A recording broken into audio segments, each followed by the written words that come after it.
నమస్తే, నేను Yogita. Welcome to సత్యాగ్రహి. జనరల్‌గా మన ఊర్లలో ఎవరికైనా జాతకం బాలేకపోతే ఏం చేస్తారు? రాహుకేతు పూజలు చేయిస్తారు. దోష నివారణలు చేయిస్తారు. లేదా కాళ్లకు చెప్పులు లేకుండా గుళ్ళ చుట్టూ తిరుగుతారు. కానీ మన కాంగ్రెస్ నాయకులకు ఏదైనా దోషం వస్తే ఏం చేస్తారో తెలుసా? అస్సలు ఆలస్యం చేయకుండా శంషాబాద్ ఎయిర్‌పోర్ట్‌కెళ్ళి ఢిల్లీ ఫ్లైట్ ఎక్కేస్తారు. అవునండి. ప్రస్తుతం తెలంగాణ డిప్యూటీ సీఎం మన మల్లు భట్టి విక్రమార్క జాతకంలో కూడా ఏదో పదవీగండం నడుస్తోందని కాంగ్రెస్ కోటరీలో గట్టిగా టాక్ వినిపిస్తోంది. ఎంతలా అంటే గడిచిన 15 రోజుల్లోనే ఆయన 2 సార్లు ఢిల్లీకి ప్రయాణం కట్టేశారు. అబ్బా! ఏం స్పీడో, ఏం పరుగో! అసలు భట్టి ఎందుకు అంతలా పరుగులు పెడుతున్నారు? ఆయన కుర్చీకి కింద నిజంగానే ఎవరైనా హీటర్ పెట్టారా?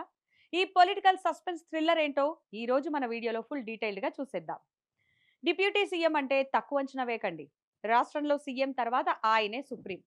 కానీ మన భట్టి పరిస్థితి ఎలా తయారైందంటే, రాష్ట్రంలో ఉన్న సెక్రటేరియట్ కంటే ఢిల్లీలోని ఏఐసీసీ ఆఫీస్ ఎక్కువ అలవాటైనట్టుంది. 15 రోజుల్లో 2 సార్లు ఢిల్లీ వెళ్ళడం అంటే మామూలు విషయం కాదు బాసు. గల్లీలో చిన్న గొడవ జరిగినా ఢిల్లీ పెద్దల దగ్గరకు వెళ్ళడం కాంగ్రెస్ సాంప్రదాయమే అనుకోండి. అది వేరే విషయం. అయితే బయటకు మాత్రం భట్టి ఏమని చెప్తున్నారు? ఏముంది, అదంతా పార్టీ పని, అధికారిక పర్యటన అని చాలా సింపుల్‌గా కవర్ చేస్తున్నారు. కానీ అంతర్గతంగా కాంగ్రెస్ వర్గాల్లో జరుగుతున్న ప్రచారం వింటే ఎవరికైనా మైండ్ బ్లాంక్ అవ్వాల్సిందే.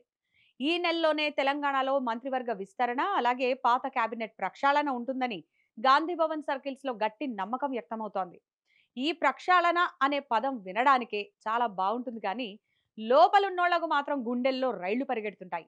ఈసారి కేబినెట్ క్లీనింగ్ ప్రాసెస్ లో మన భట్టిని డిప్యూటీ సీఎం సీట్ నుంచి తప్పించి తీసుకెళ్లి స్పీకర్ స్థానంలో కూర్చోబెడతారనే టాక్ గట్టిగా నడుస్తోంది. పాపం, ఈ ప్రచారంతో భట్టి ఉక్కిరి బిక్కిరి అయిపోతున్నారట. మంత్రిగా ఉంటే ఎంత పవర్, అదే స్పీకర్ అయితే నోరు మూసుకొని సభను చూస్తూ కూర్చోవాలి అని ఆయన సన్నిహితులు లోపల తెగ ఫీల్ అవుతున్నారట. ఇక అసలు ట్విస్ట్ ఇక్కడే ఉంది. ఇక్కడ తెలంగాణలో తన సీటుకే గండం పొంచి ఉంటే కాంగ్రెస్ హైకమాండ్ ఏం చేసిందో తెలుసా? భట్టి, మీరు చాలా సీనియర్, చాలా అనుభవం ఉన్న నేత, కాబట్టి మీరు ఉన్న పళంగా జార్ఖండ్కు వెళ్ళిరండి అని ఒక ఆర్డర్ పాస్ చేసింది.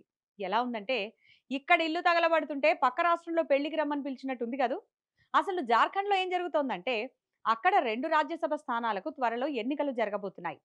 అందులో జార్ఖండ్ మాజీ ముఖ్యమంత్రి, దిగ్గజ నేత శిబు సోరెన్ మరణించడంతో ఒక సీటు ఖాళీ అయింది. అలాగే బీజేపీ ఎంపీ దీపక్ ప్రకాష్ పదవీ కాలం జూన్ 21తో ముగుస్తుండటంతో రెండో సీటు ఖాళీ అయింది. ఈ 2 స్థానాల్లో ఒక సీటు ఎలాగైనా కొట్టేయాలని కాంగ్రెస్ ప్లాన్ చేస్తోంది.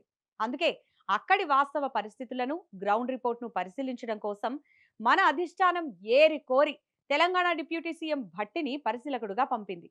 కానీ భట్టి సన్నిహితులు ఏమంటున్నారంటే, ఇది పుండు మీద కారం చల్లడమే అని వాపోతున్నారు.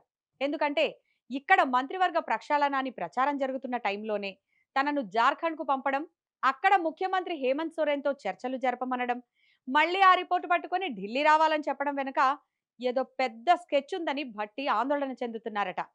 నన్ను ఇక్కడి నుంచి దూరం పెట్టడానికి ఈ జార్ఖండ్ డ్యూటీలు వేస్తున్నారా ఏంటి అని ఆయన బుర్ర బద్దలు కొట్టుకుంటున్నారట.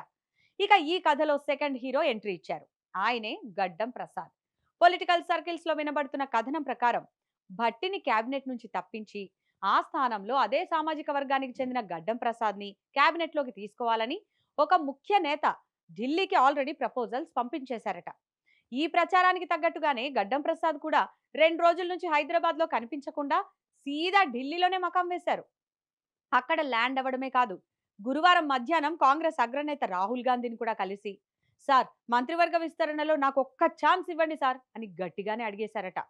ఇక ఢిల్లీ కాంగ్రెస్ శ్రేణులు చెప్పుకునే దాని ప్రకారం ఏఐసిసి ప్రధాన కార్యదర్శి కేసీ వేణుగోపాల్ ద్వారా ఆల్రెడీ ఒక ముఖ్య నేత గట్టిగానే చక్రం తిప్పారట. గడ్డం ప్రసాద్ కి ఢిల్లీలో ఎలాంటి ఇబ్బంది లేకుండా ఫుల్ సానుకూల వాతావరణాన్ని ముందే సెట్ చేసి పెట్టారట. అంటే ఒక పక్క భట్టి జార్ఖండ్ రిపోర్టులతో బిజీగా ఉంటే, మరో పక్క గడ్డం ప్రసాద్ కేబినెట్ బెర్త్ కోసం రూట్ క్లియర్ చేసుకుంటున్నారన్నమాట. ఏం ప్లానింగ్ రా బాబోయ్! సరే, ఇదంతా విన్న తర్వాత మనకొక డౌట్ రావాలి. ఒకవేళ భట్టి స్పీకర్ పదవి తీసుకోవడానికి నో చెప్తే నెక్స్ట్ ఏంటి? కాంగ్రెస్ దగ్గర దీనికి కూడా ఒక ప్లాన్ బి రెడీగా ఉందట. ఒకవేళ ఆయన రాష్ట్రంలో స్పీకర్ పదవి వద్దు అనుకుంటే, ఆయన అసలు రాష్ట్ర రాజకీయాల నుంచే పక్కకు తప్పించి దేశ రాజకీయాల్లోకి ప్రమోట్ చేయాలని చూస్తున్నారట. అంటే ఏఐసిసిలోనైనా పెద్ద పదవి ఇవ్వడం, లేదా ప్రతిష్టాత్మకమైన సిడబ్ల్యూసిలో బాధ్యతలు అప్పగించడం అన్నమాట. అంటే మొత్తానికి తెలంగాణ నుంచి పంపించేయడం ఖాయమన్నట్టుగా వ్యూహాలు సిద్ధమవుతున్నాయి. అందుకే మొన్న సోమవారం ఢిల్లీలో ఏఐసిసి అధ్యక్షుడు మల్లికార్జున ఖర్గేని కలిసినప్పుడు భట్టి తన మనసులోని ఆవేదనంతా వెళ్ళగక్కారట. సార్, నేనేదో సీఎం రేస్లో ఉన్నానని నాపై కావాలనే కొందరు విష ప్రచారం చేశారు. ఇప్పుడు నన్ను పూర్తిగా రాష్ట్ర రాజకీయాల నుంచి ఎలిమినేట్ చేయడం కోసం నా సామాజిక వర్గానికి చెందిన నేతనే నా మీదకు ప్రయోగిస్తున్నారు సార్ అని ఖర్గే వేణుగోపాల్ ముందే భట్టి తీవ్ర ఆందోళన వ్యక్తం చేసినట్టు గాంధీ భవన్లో గుసగుసలు వినిపిస్తున్నాయి. చూశారుగా, ఇదండి ప్రస్తుతం కాంగ్రెస్ లో నడుస్తున్న high voltage political drama. Bhatti Vikramarka ఖర్గేకి జార్ఖండ్ రిపోర్ట్ ఇచ్చామని చెప్తున్నా లోపల మాత్రం తన కేబినెట్ సీటును కాపాడుకునేందుకు గట్టిగానే పోరాడుతున్నారు. మరి ఢిల్లీ పెద్దలు భట్టి మొర ఆలకిస్తారా, లేక ఆ ముఖ్య నేత పంపిన స్కెచ్ ప్రకారమే గడ్డం ప్రసాద్ కి మంత్రి పదవి ఇచ్చి భట్టిని స్పీకర్ కుర్చీలో కూర్చోబెడతారా అనేది చూడాలి.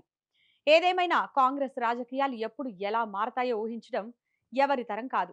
మరి దీనిపై మీరేమనుకుంటున్నారు? భట్టిని డిప్యూటీ సీఎం సీట్లోనే ఉంచాలా, లేక స్పీకర్ పదవి ఇవ్వడం కరెక్టా? మీ అభిప్రాయాన్ని ఈ వీడియో కింద కామెంట్ రూపంలో మాకు తెలియజేయండి. ఇక ఈ వీడియో నచ్చితే లైక్ చేయండి, షేర్ చేయండి. ఇలాంటి మరిన్ని ఇంట్రెస్టింగ్ పొలిటికల్ అప్డేట్స్ కోసం మా ఛానల్ని ఇప్పుడే సబ్స్క్రైబ్ చేసుకోండి. Thanks for watching.